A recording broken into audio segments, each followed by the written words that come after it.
예, 우리 두 번째 시간 조금 더 인내하고 우리 또 동참하도록 하십시다. 40쪽 한번 펴보세요. 좀 제가 많은 분량을 마련을 했는데 우리가 또 25분 강의 또 압축적으로 하려다 보니까 시간이 조금 딸리네요. 교실에서 만나서 하게 되면은 대화도 충분하게 나눌 수가 있고 또 차분하게 쉬엄쉬엄 하면서 좀 안정감 있게 할 수가 있겠는데, 이 정해진 그 시간 안에 맞추려다 보니까 참 여러 가지로 어려움이 많습니다. 저 자신도 최선을 다해서 지금 시간에 맞추려고 노력은 하고 있습니다. 자, 우리 40쪽 한번 펴보시고, 아까 그 북한에서 넘어온 분들 가운데에서 화이트 컬러층이 아니고 이렇게 막노동을 했다든지 또 집에서 쉬고 있다든지 이런 분들이 거의 한 90% 가까이 되잖아요. 그런 거를 염두에 두시면서 우리나라에서 취업을 할 때 그 취업 유형하고 고용률을 한번 좀 볼 것 같으면, 이거는 이제 왼쪽은 취업 유형이고 이 붉으스름한 거 있지요. 이게 이제 북한 세터민이 되겠습니다. 그리고 오른쪽에 회색 빛깔로 되어 있는 게 우리 남한 사람이 되겠습니다. 여기에 보면은 먼저 용어에서 상용직 있잖아요. 이거는 이제 비교적 안정이 된 경우입니다. 뭐 바로 해직을 한다든지 그런 게 아니고 고용 계약 기간이 1년 이상인 경우입니다. 그래서 안정된 기반을 보장해줘야 수입이 있고, 수입이 있어야 안정된 생활을 할 수 있지 않습니까? 바로 그런 경우가 되겠는데, 이 상용직의 경우에 53.2%, 우리보다 좀 더 높지요. 오히려 국가에서 이렇게 배려를 한 거예요. 법적으로 함부로 해직하지 못하도록 그런 제도도 하고, 또 그 다음에 임금의 50%까지 지원을 해준다거나 이렇게 해서 이제 자꾸 배려를 해주니까 또 이제 우리들도 그 취지를 알아야지요. 그리고 또 거기에 도와야 되고, 그래야 이 사람들이 또 안정되게 정착을 할 수 있지 않겠습니까? 그렇게 해서 상용직의 경우 저렇고, 일용직과 임시직 있잖아요. 요거는 이제 계약 기간이 조금 짧아요. 일용직 같은 경우에는 1개월 미만이 되겠습니다. 저기에도 적은 수치는 아니라고 보여집니다. 아무래도 이제 전문가 쪽이 좀 숫자가 적다 보니까 저런 현상은 어쩔 수가 없는 것 같습니다. 어쨌든 최선을 다해서 노력을 하기는 하지요. 그만큼 상용직 쪽에 이 퍼센티지가 높다고 하는 것은 안정된 생활을 할 수 있도록, 매달 꼬박꼬박 수입을 안정되게 챙길 수 있도록, 그것으로 생활할 수 있도록, 그 점에 안정된 정착을 위한 쪽에 비중을 좀 많이 둔 정책이다, 이렇게 좀 이해를 해주시면 될 것 같습니다. 그런데 문제는 좀 이따 그래프가 나옵니다만, 상용직이라고 할지라도 아이고 1년 이상이니까 안정됐네요. 그런데요, 실제로는 저임금, 낮은 고용률, 요것도 고려를 해야 됩니다. 임금이 우리나라 사람보다, 남한 사람보다 훨씬 낮아요. 많은 차이가 납니다. 그래서 그런 점을 생각을 해야 되는데 좀 이따 그래프로 보여드릴게요.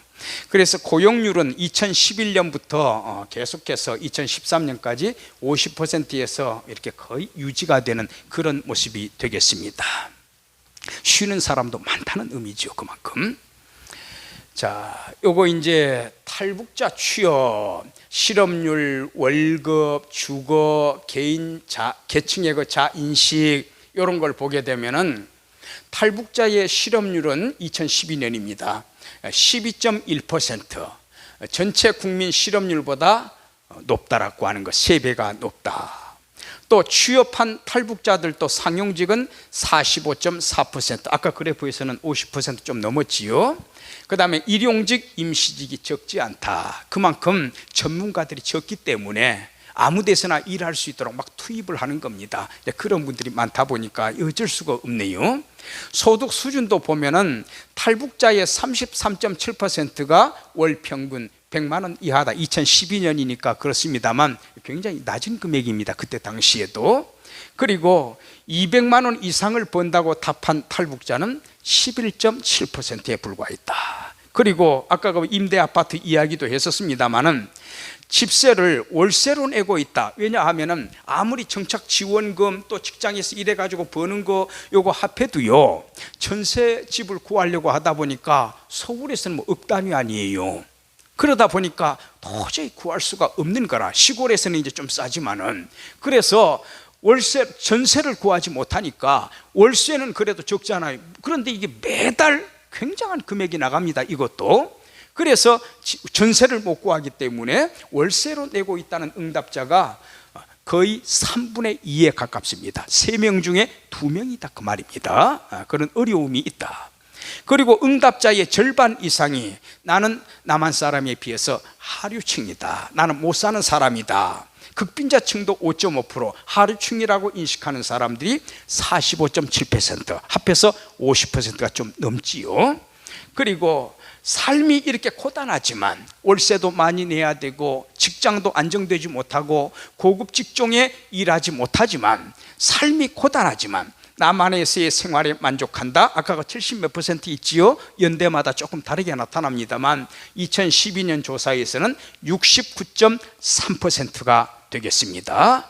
그래도 북한에서 자유 없이 내 꿈대로 살지 못하고 내가 하고 싶은 일 하지 못하고 그렇게 억압을 받으면서 사는 것보다 남한에 와서 비록 내가 좀 낮은 층에 속하고 고급 직종의 일을 감당하지 못하는 그런 위치에 있다 할지라도 북한에서의 삶보다 남한에서의 삶이 훨씬 낫다. 그 나름대로의 자부심을 갖고 있는 거예요. 앞으로 이제 지금은 그렇지만 아들 세대, 손자 세대쯤 가면은 앞으로 한 40년, 50년 그쯤만 가게 되면은 이제 남한 사람이나 북에서 내려오셨던 거 북한 사람들이나 별반 차이가 없을 것으로 저는 기대를 합니다. 또 그런 시대가 열려지겠지요. 또 그렇게 돼야 되고요. 지금은 아직은 과도기적인 단계이기 때문에 확실하게 안정이 돼 있다, 그렇게 말씀드릴 수는 없을 것 같습니다.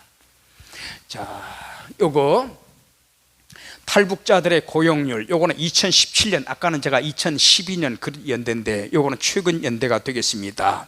이 탈북민들에 대한 자료가 최근 자료를 구하기가 참 힘들어요. 요즘 들어서 탈북자들의 고용률은 56.9%, 우리 일반 국민하고 큰 차이는 나지는 않지요. 국가에서 적극적으로 밀어주기 때문에 그나마 또 이 수치가 유지가 되고 있는 겁니다. 실업률은 7%, 일반 국민은 3.6%, 조금 높지요. 임금 근로자의 월 평균 임금은 2017년이에요. 3년 전쯤에 178만 7천 원이다. 가장 필요한 제1순위로서는 자립을 하기 위해서 취업과 창업 지원, 이거를 첫 손가락에 꼽습니다. 근데 또 교육은 조금 뒤로 처지기는 하지만 그래도 수치가 무시할 수가 없다. 10%가 훨씬 넘으니까. 자, 요거는 이제 탈북민과 기존 주민 월급 격차. 이 기존 주민은 우리 남한 사람을 말하는 겁니다. 여기 한번 그래프를 한번 보세요. 2011년부터 2015년까지 그래프인데 여기 이제 이 황토 색깔로 되어 있는 게 탈북민이에요. 블루 컬러로 되어 있는 게 우리 남한 사람입니다. 2011년 우리나라 사람 평균 임금이 203만 원인데 한 달에, 북한 사람은 121만 원. 그리고 좀 시대가 흘러서 2013년에 조금씩 폭이 좁아지기는 하지만 그렇게 큰 차이는 나타나지 않고 있어요. 228만 원인데 탈북민은 141만 원. 2015년에 229만 원인데 탈북민은 154만 원. 그렇게 해서 임금 차이가 여전히 난다. 여기는 2018년 자료입니다. 2018년의 경우에는 어떠한가? 2년 전이죠. 불과 최근 자료입니다. 여기 보게 되면은 월 평균 임금을 보게 되면은 우리 남한 사람의 경우에는 232만 원, 북한의 경우에는 178만 원. 그렇게 해서 북한 사람과 우리 남한 사람의 월급 차이가 불과 한 3년 전이 되겠는데, 2년 전이 되겠는데 이때 54만 원 정도의 차이가 난다고 하는 거. 그래서 북한 사람들의 경우, 세터민의 경우 참 열악한 생활 속에서, 열악한 환경에서 생활을 하고 있다, 이렇게 보시면 될 것 같습니다. 자, 요거는 이제 조금 있어서는 안 될 작년이에요. 2019년 7월 31일자 뉴스가 되겠는데, 하나원을 수료한 탈북민 한 씨는 제가 그대로 옮겨놓은 겁니다. 김모근과 함께 지난 7월 31일 2019년 봉천동의 한 임대 아파트에서 숨진 채 발견이 돼 있다. 냉장고는 텅 비어 있고요. 두 사람이 2달 전쯤에 사망했는데 2달이 지난 후에 부패가 상당히 진행이 됐지요. 그래서 발견이 냄새가 나고 그래서 발견이 된 건데, 그래서 굶어 죽은 아사의 가능성이 제기됐다. 그래서 이때 탈북구 단체에서도 진상을 규명하라고 굉장히 목소리를 높였습니다. 남한 사회에 제대로 정착하지 못한 채 위기 상황에 놓여 있는 탈북민들에 대한 사회적 관심을 불러일으켰다. 장례식은 계속 미뤄져 오다가 규명하라 그래서 장례식이 미뤄져 오다가 장례식을 치르기는 했습니다만 참 있어서는 안 될 그 안타까운 상황이 이렇게 발생을 했어요. 자, 탈북자 직장 만족도를 한번 볼까요? 제가 지금 자꾸 탈북자 그러는데 원래는 세터민이라는 용어를 쓰시기 바랍니다. 저도 이제 습관이 돼가지고 이분을, 이 세터민들을 결코 비하시키는 의미에서 탈북자라고 하는 것은 아니에요. 근데 습관이 되다 보니까 또 이 용어를 쓰게 되네요. 논문 같은 데서는 또 저렇게 표현을 하기도 합니다. 여기 보면은 2010년 조금 옛날 거지요. 긍정적 답변이 79.3%, 부정적 답변은 20.7%. 그 이유는 왜 그럴까? 돈 적게 받고 또 어찌 보면 참 차별 대우를 받는 것 같고, 또 북한에서 왔다고 눈총도 주고, 이런 여러 가지 이질적인 느낌도 많이 받을 텐데, 또 문화적인 차이도 많이 느낄 텐데, 또 적응을 온전하게 하지 못해서 서러운 점도 많을 텐데, 그런데 왜 이분들이 이렇게 만족도가 높을까? 자, 여기를 한번 보시기 바랍니다. 자, 우리 요 내용을 보시면은 생활 수준 만족도입니다. 여기 보면은 2012년도 높은 실업률과 상대적 낮은 임금, 남한 사람에 비해서 69.3%가 만족한대요. 남한 생활에. 그럼 만족하지 못한다 4.8%? 그러니까 굉장히 압도적으로 많은 수치지요. 여기 생활 수준 만족도 보세요. 이 그래프를 한번 보세요. 밑에 있는 거는 남한 생활에 대한 만족도, 지원 정책에 대한 만족도, 그리고 남한에서의 생활 수준, 이 그래프를 보게 되면 하류층이 굉장히 많잖아요. 북한 세터민이 이쪽이 굉장히 많은데도 오히려 지원 정책에 만족하고 남한 생활에도 만족한대요. 그러니까 위에 그래프하고 아래 그래프하고 보게 되면 뭐가 안 맞는 느낌이 들지요. 그런데도 불구하고 왜 만족도가 높게 나올까? 거의 한 70%가 나올까? 그 이유는 뭔고 하면은 이런 또 통계 처리가 있습니다. 일한 만큼, 내가 비록 봉급은 적게 받아도 일한 만큼 소득을 얻을 수 있다. 꼬박꼬박 월급이 제대로 나온다 그 말입니다. 일한 만큼, 내가 땀 흘린 만큼 벌 수 있다. 둘째, 북한 생활보다 그래도 남한에서는 좀 하류층에 속하지만은 45.7%가 그렇게 답변했잖아요. 또 중하류까지 합해보세요. 얼마나 높은 수치입니까? 그럼에도 불구하고 북한에서 살 때보다는 훨씬 낫대요. 경제적인 여유가. 그 다음에 내가 하고 싶은 일, 북한에서는 너 이거 돼 해가지고 딱딱 배치해버리면 그 일을 해야 돼요. 자기가 전공을 찾지를 못해요. 근데 남한에 오니까 내가 취향이 있는 거, 내가 그리고 관심이 있는 거, 또 내가 실제로 잘할 수 있는 거, 거기에 원하는 대로 배치가 돼가지고 일을 하다 보니까 남한 생활에 만족합니다. 이런 거 상위 3순위 이렇게 해서 이제 복수 답변이 가능한 경우지요. 경제 면에 있어서 또 삶의 질에 있어서 북한에 비해서는 월등하게 낫다. 그래서 전체적으로 긍정적인 답변이 높게 나오는 겁니다.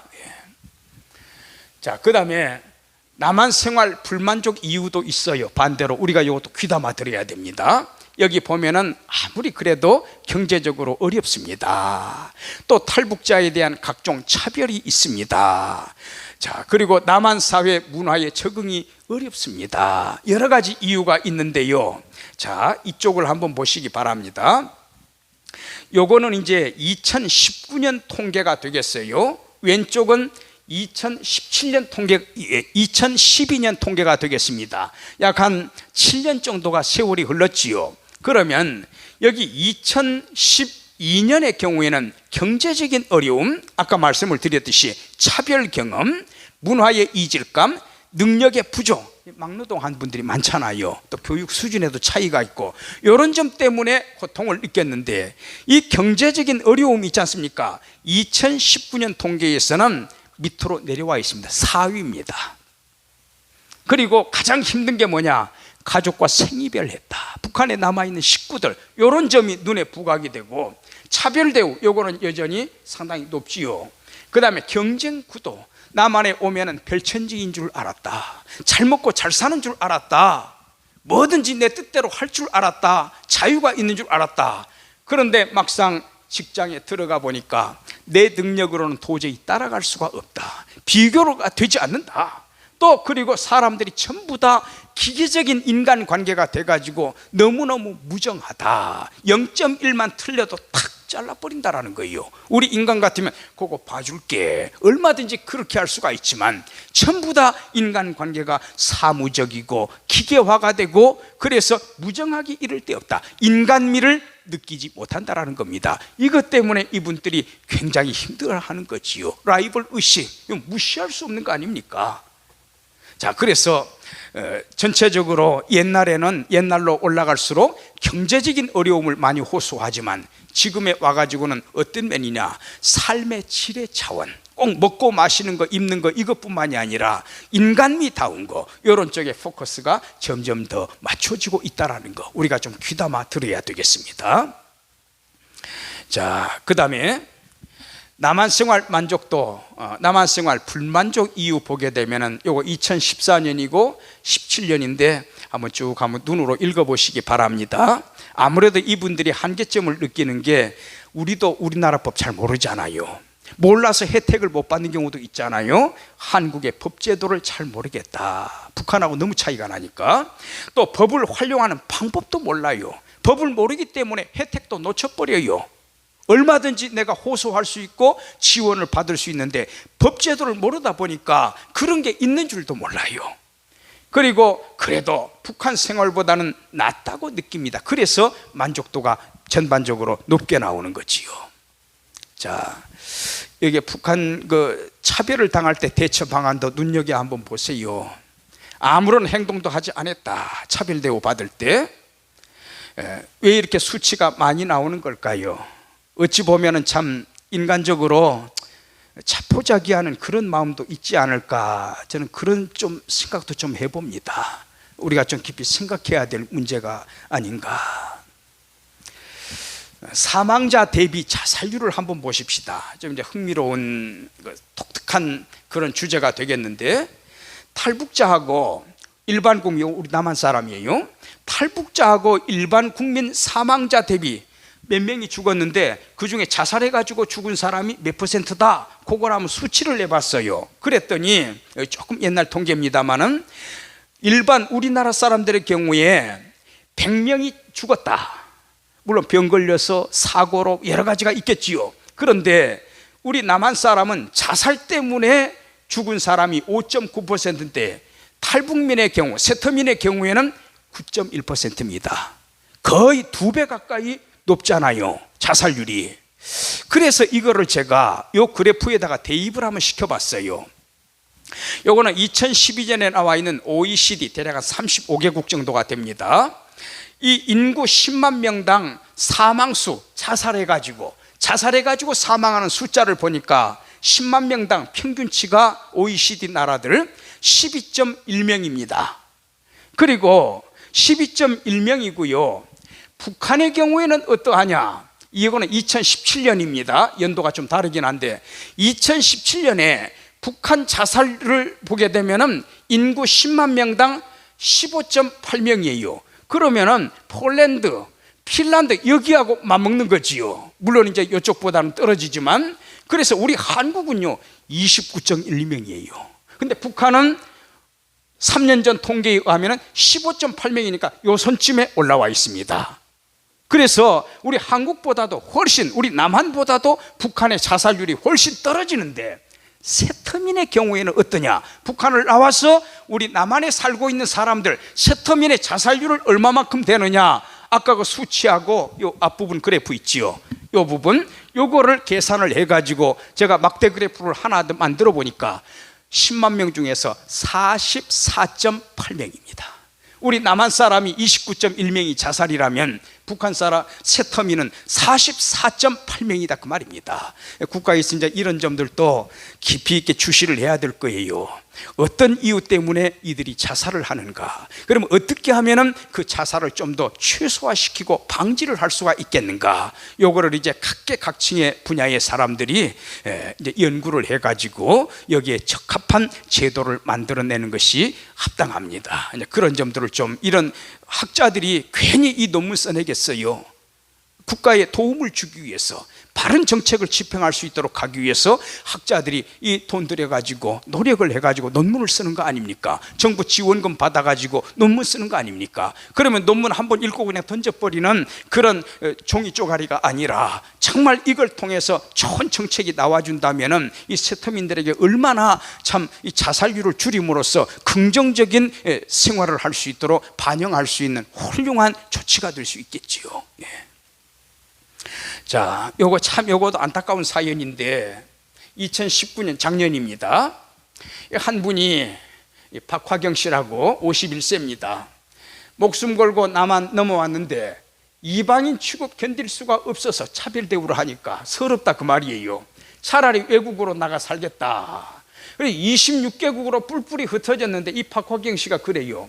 중국 연변 등지를 거쳐서 남한으로 갔다. 인테리어 공사 현장 따라다니며 힘든 업무를 도맡으면서 우리가 몸으로 다 때운 겁니다. 쉽게 말하자면은 자녀들만큼은 그래도 반듯하게 한국 사람으로 살 거라고 믿으며 고생을 해서 6년이라는 세월 견딘다. 그런데 남한은 박 씨의 기대를 저버렸다. 박 씨는 2007년 눈물을 머금고 중학생 딸과 초등학생 아들의 손을 잡고 영국행을 선택했다. 낯설고 물서는 곳 아닙니까? 남한 사회에서 느꼈던 차별은 그를 해외로 향하게 만들었다. 왼쪽 통계 보세요. 많은 숫자는 아니지만 그래도 심지어 탈북해가지고요 목숨 걸고요 북한으로 다시 들어가는 사람이 있어요. 죽이면 죽겠습니다 하는 심정으로. 왜 그럴까? 그들만의 잘못일까? 우리 잘못은 없을까? 우리가 좀 깊이 생각을 해봐야 됩니다. 혹시 주변에 북한 분들 계시고 그러면은요 참 다정하게 대하세요. 뭐 나눠 쓰기도 하고 좀 대접도 하고 사이좋게 지내세요. 그분들한테는 그게 최고의 참 그 예우인 것 같아요. 그래야 앞으로 이제 아들, 손자, 증손자 단계에서는 우리 남한 사람하고 똑같은 그런 생활을 할 수 있지 않겠어요? 우리가 도와줘야 됩니다. 요것도 감동적인 내용인데, 자, 우리나라에 와가지고 많은 서러움을 받아요. 물론 이제 예우도 받지만은 우리나라에서도 노력을 많이 하잖아요. 국가에서도. 그런데 물어봤대요. 2014년 통계입니다. 북한에 남아있는 그 생이별한 그 가족들이 남아있는데 우리 남한으로 데려오고 싶습니까? 하고 질문을 하니까 압도적이죠. 적극적으로 데려오겠습니다. 기회가 되면 데려오겠습니다. 둘 합하면 얼마입니까? 93.5%입니다. 왜 그런 것 같아요? 아까 말씀을 드렸듯이 삶의 질, 내가 자유를 누리고 내가 하고 싶은 것 하고 내 자아를 성취할 수가 있고, 이런 쪽에다가 옛날 2000년 이전에는 먹을 것이 없어서 넘어왔지만 지금은 그렇지 않아요. 삶의 질이 풍부한 그런 보람 있는 인생 살고 싶다, 사람답게 살고 싶다, 바로 그런 취지에서 넘어오잖아요. 조금 그걸 못 살고 굶주리고 그래도 남한 사람보다 차별 대우받고 그래도 북한에 살았던 것보다는 남한에서 사는 것이 100번 낫다라는 거지요. 그래서 자기 가족을 데려오고 싶다라는 사람이 95%에 육박합니다. 자, 요거를 이제 대학 진학인데, 저도 이제 한 3년 정도 백성문화대에서 요 학생들을 지도를 했었어요. 이제 대학 내에서 지도한 게 아니고 별도로 그 건물을 성정동에 롯데마트지요. 그 옆에 백석대 건물 10층인가 11층인가 그 건물이 있어요. 거기에서 이제 교육을 합니다. 그래서 제가 토요일마다 꼭 차로 운전해가지고 가서 2시간씩 강의를 하고 이렇게 귀가를 했었는데, 그래서 이 북한에서 넘어온 사람들 중에 젊은 사람들이 굉장히 많다 보니까 여기에 이제 새터민 하규 취득 그래가지고 이게 2017년 오래되지 않았지요. 이때부터 시행을 했는데 북한에서 전문대, 우리로 말하자면 2년제 이상 졸업 학력을 가지고 있는 사람이라고 하면은 4년제 학사학위 과정에 편입을 할 수 있다라고 하는 것. 나머지 학점만 취득을 하면. 근데 학점이라고 해서 북한에서 취득한 학점 100% 다 인정하느냐? 그거는 아니고요. 제한을 좀 뒀네요. 전공 학점은 인정 안 한대요. 전공 학점은. 다만 교양 일반 학점은 가능하다. 그래서 그것도 또 한계를 두고 있지요. 나머지 학점을 다 이수를 하면 이제 학사학위를 받을 수 있는 그런 제도가 되겠습니다. 그래서 저희 백성문화대의 경우에 참 탈북자들의 학업을 위해서 아주 모범적으로 학제를 잘 운영하고 있는데, 아까 제가 소개해드렸던 바로 그 부분입니다. 그래서 그 이후에 제가 지금 손을 뗀 지가 조금 됐어요. 지금은 어느 정도로 더 활성화가 돼 있나 굉장히 궁금하기도 합니다. 제가 개인적으로 알아보지는 못했습니다. 그래서 백석대 프로그램을 보면은 대학생활 적응력 향상, 기초 영어 교실, 북한 사람들 영어 잘 못하거든요. 전공 심화, 컴퓨터 활용 능력, 아무래도 우리보다는 많이 떨어지지요. 또 한국어, 북한어하고 우리 남한 쪽에서 쓰는 언어가 많은 차이가 있어요. 그런 점들을 신경을 좀 많이 쓰고 있습니다. 자, 그러면은 우리 시간이 다 됐는데 뒷부분은 여러분들이 좀 한번 눈으로 쭉 한번 읽어보시고 어려운 내용은 없습니다. 과제물 내드릴게요. 네이버 검색창에다가 다음이든 네이버든 어디든 좋습니다. 검색창에다가 무엇이 탈북민을 탈남, 남쪽에서 이탈, 아까 영국으로 가신 분도 있잖아요. 26개국으로 뿔뿔이 흩어졌다 그랬잖아요. 탈남하게 만드는가, 요거를 문구를 딱 쳐 넣으시면은 기사가 뜹니다. 그걸 넣고 기사를 오픈해 가지고 읽은 다음에 학생의 생각을, 그걸 쭉 읽어보고 난 다음에 학생의 생각을 기탄 없이 한번 이야기해 주시면 감사하겠습니다. 자, 오늘 여기까지 합니다.